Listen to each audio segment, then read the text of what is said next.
Now, it's nearly 10 years since the Womanity Foundation was set up in Geneva with the aim of empowering women and girls across the world. Its latest project is a radio series called Worth 100 Men, a rather provocative title for a drama to be broadcast throughout Ramadan to 9 Arab countries, including Yemen and Saudi Arabia, although transmissions in Gaza have been stopped during the current crisis. But how is the story of a young female journalist and her struggle to succeed going down as families sit down together to break their daily fast and listen to the radio? Antonella Notari Vischer is director of the foundation. Maysoun Odeh Gangat is director of the women's radio station in Ramallah in the West Bank. Maysoun, why did you choose to broadcast this drama? First of all, we saw in this radio drama series an inspirational model for women in Palestine. And also we felt that it could be the theme that, or the themes that were discussed during the broadcast of this drama series. We felt that they are very close to the lives of Palestinian women. There are issues that are challenging, ranging from divorce, domestic violence, harassment at work, in the drama itself, and which are also close to our daily lives in Palestine.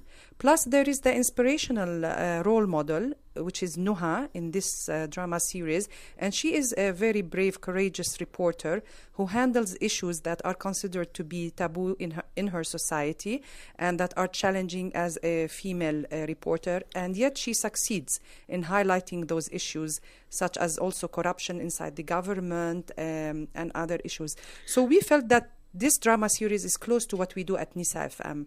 And Antonella, why did you consider that radio would be the best medium for telling this kind of story across the Arab world?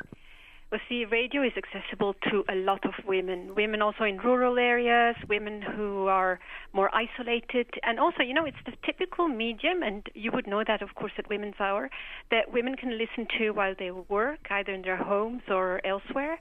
And that is kind of very accessible. It's also, for us as a foundation, as an experiment that we were making, a bit cheaper to produce than a TV series.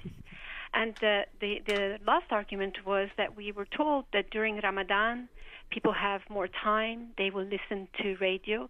They'll listen to it during their drive time. They'll listen to it during their daytime. They'll listen to it in the shops. So we thought it was a very kind of easy access, widespread medium to talk about these issues of relationships between men and women and women's role in society. Now, Maysoun, yours is a women's radio station called NISAA, which means woman. So to what degree are you reaching men who probably need to hear these stories as well as women? Yeah, absolutely. I mean, we reach extensively to men. In our last survey that we did, surprisingly, there was the number of men who listen to NISAA FM is slightly higher than women. And to us, this is very good and very satisfactory, because we believe that social change cannot happen in our society without involving men. They're very important. This is a patriarchal society, and the message should go both to men and women at the same time. So what we are doing is reaching both sides. And we believe that by having men on board on the radio station, by addressing issues that are also important to men, by having male guests talking about women issues, we can reach them also more and more. Now, the drama, Antonella, is being broadcast, as I said, in other countries, not just in the Palestinian territories. What do you know about who's listening across the Arab world and maybe taking note of the message? We actually set up a whole social media strategy alongside the drama. So we have a Facebook page, a blog page, a Twitter account, and all the usual, social media that you use around these kinds of productions.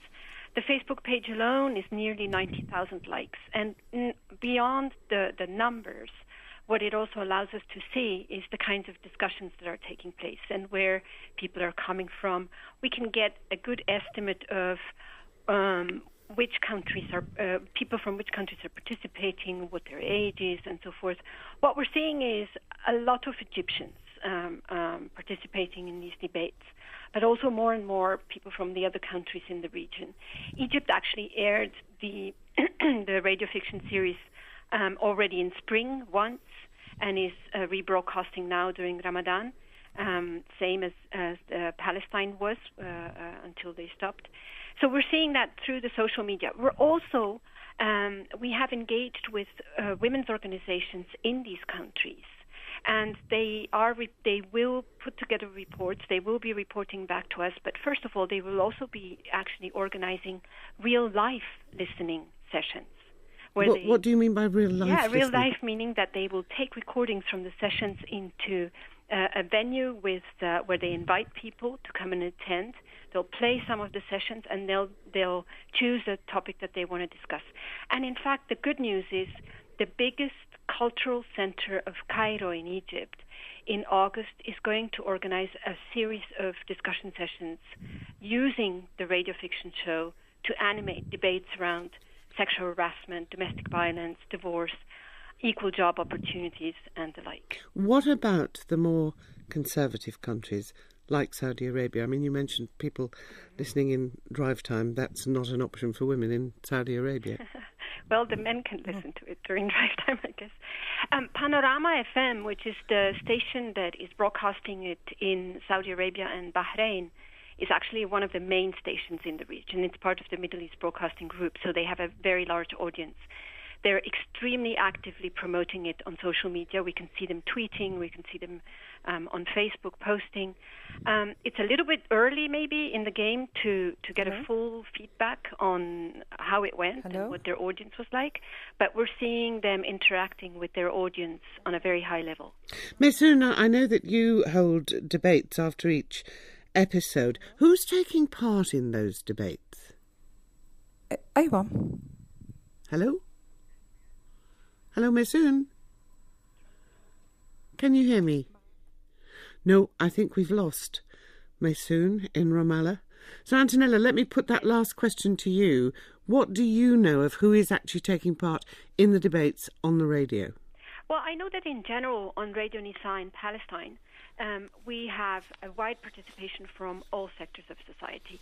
Truly, the radio station is probably a little bit more urban, a little bit more a younger audience and a more educated audience, and an audience that generally would, go through the trouble of picking up the phone and calling in. But we have men and women, we have students, we have housewives, we have professional, we have a whole good cross-section of the population that takes place. And sometimes people call to criticize, and then there will be a response from the other side. So we really truly believe this is a good means to create a conversation around difficult topics. Where's the criticism coming from, men or women or both? And the criticism will come from both, actually. Interestingly, even when you have discussions such as sexual harassment, for example, which we see a lot on the Facebook page around the radio fiction series, you'll have women saying, well, the girls should be more modest, should behave differently, and so forth. You'll have women actually blaming women for these acts of sexual assaults. Well, Antonella, Notari, Vischer and Maysoun, Odeh, Gangat, I don't know if you can still hear me, but thank you very much indeed for being with us, and the very best of luck with your radio station.